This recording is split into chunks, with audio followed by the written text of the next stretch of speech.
Derecho natural significado: denota un orden intrínsecamente justo fundado en la naturaleza humana y superior a toda ley escrita.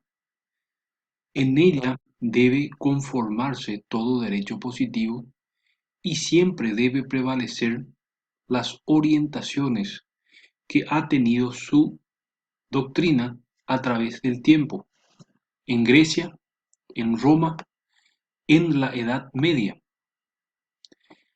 en los siglos XVII y XVIII, Escuela Clásica del Derecho Natural Contemporáneo.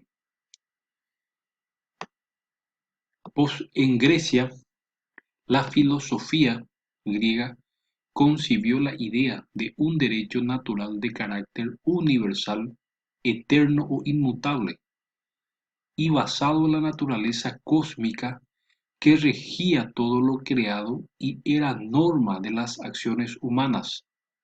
Sócrates decía que el hombre justo debe obedecer no solo las leyes del Estado, sino las leyes no escritas de los dioses. Platón destaca el valor de una ley permanente por encima de las disposiciones humanas.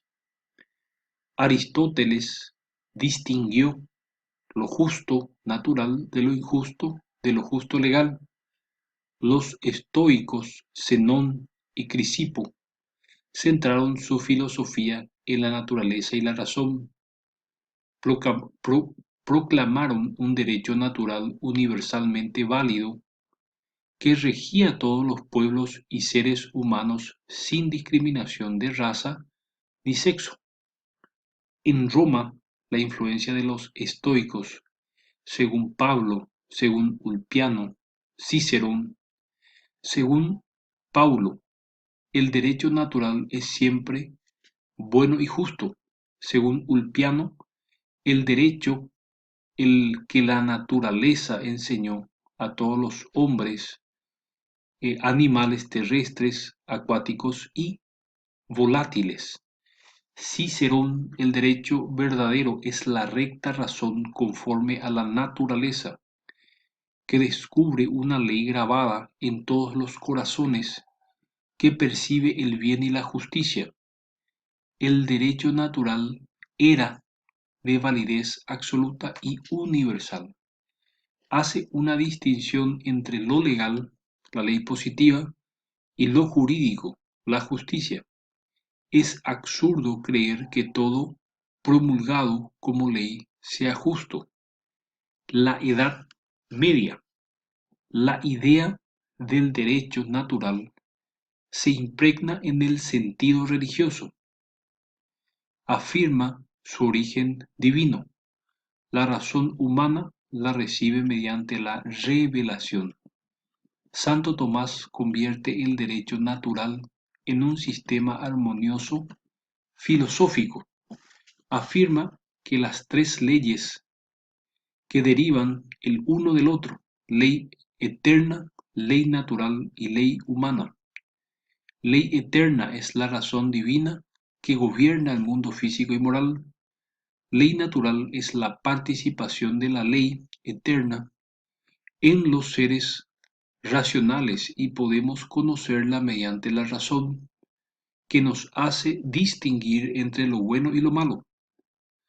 La ley humana deriva de la anterior, es promulgada por quien tiene cuidado de la colectividad para realizar el bien común y por las que se conserva la vida del hombre, las que permiten lo que la naturaleza enseñó. Los siglos XVII y XVIII, Escuela Clásica del Derecho Natural Contemporáneo, Fundamentos, está fundada en la personalidad humana o en el hombre como persona, sujeto de derechos y deberes.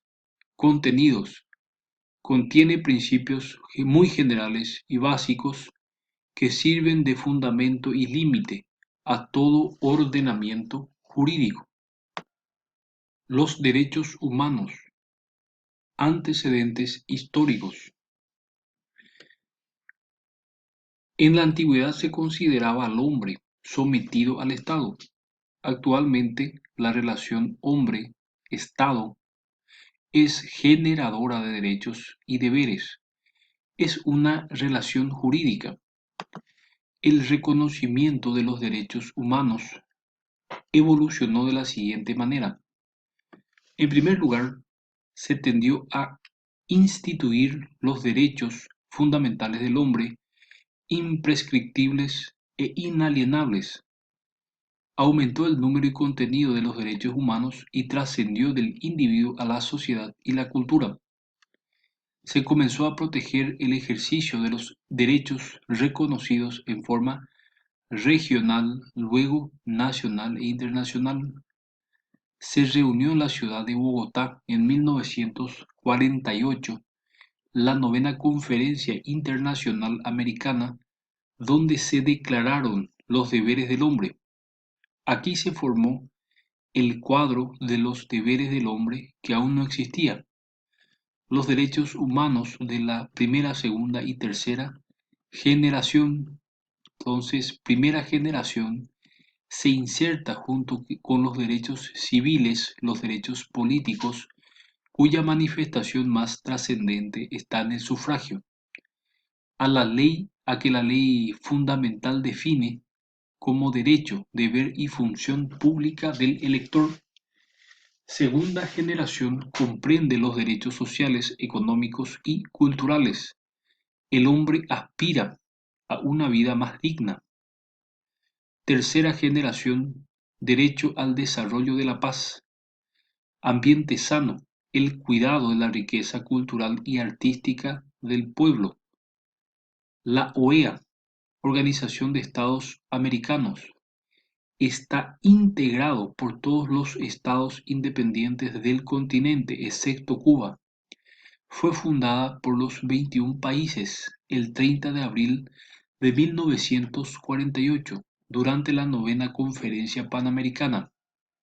Los objetivos de la OEA son consolidar la paz y la seguridad en el continente, promover y consolidar las democracias representativas respetando las políticas de no intervención, prevenir dificultades y asegurar el arreglo específico en disputa entre sus países, promover a través de la cooperación activa su desarrollo económico, social y cultural.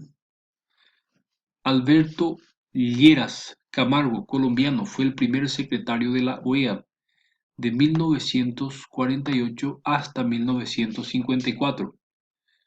Abandonó el cargo cuando fue nombrado director de la Universidad de los Andes. Fue político, periodista y diplomático. Mitigó el Partido Liberal y dirigió diarios. Fue diputado, presidente y ministro durante posteriores gobiernos. La Declaración Americana de los Derechos y Deberes del Hombre fue proclamada el 30 de abril de 1948 por la novena Conferencia Intencional Americana. Fundamentos: los pueblos americanos han dignificado la persona humana.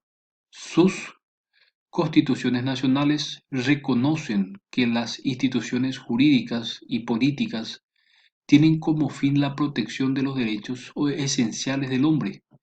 Tales derechos no hacen del hecho de ser nacional de determinado Estado, sino que tienen como fundamento los atributos de la persona humana. Preámbulo, parte 1, reconoce el derecho a la vida, seguridad e integridad de las personas, igualdad ante la ley, libertad religiosa de culto e investigación, protección a la maternidad e infancia. Se enuncia los deberes del hombre: asistir, alimentar, educar y amparar a los hijos menores de edad. Los hijos deben honrar siempre a sus padres, asistirlos, alimentarlos, ampararlos cuando éstos los necesiten.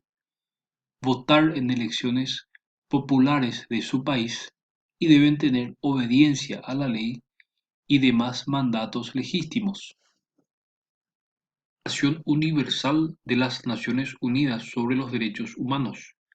Las Naciones Unidas consta de varios organismos, entre los cuales se encuentran la Asamblea General, quien promoverá estudios para ayudar a hacer efectivos los derechos humanos y las libertades fundamentales de todos, sin hacer distinción de raza, sexo ni religión.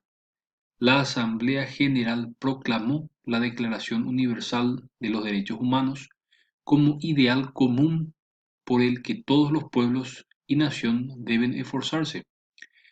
El Consejo Económico Social podrá hacer recomendaciones con el objeto de promover el respeto a los derechos humanos y las libertades fundamentales de todos. Se estableció la Comisión Especial de los Derechos del Hombre, que elaboró un proyecto sobre declaraciones universales de los derechos humanos, que fue aprobado por la Asamblea General de las Naciones Unidas el 10 de diciembre de 1948. El Pacto de San José de Costa Rica.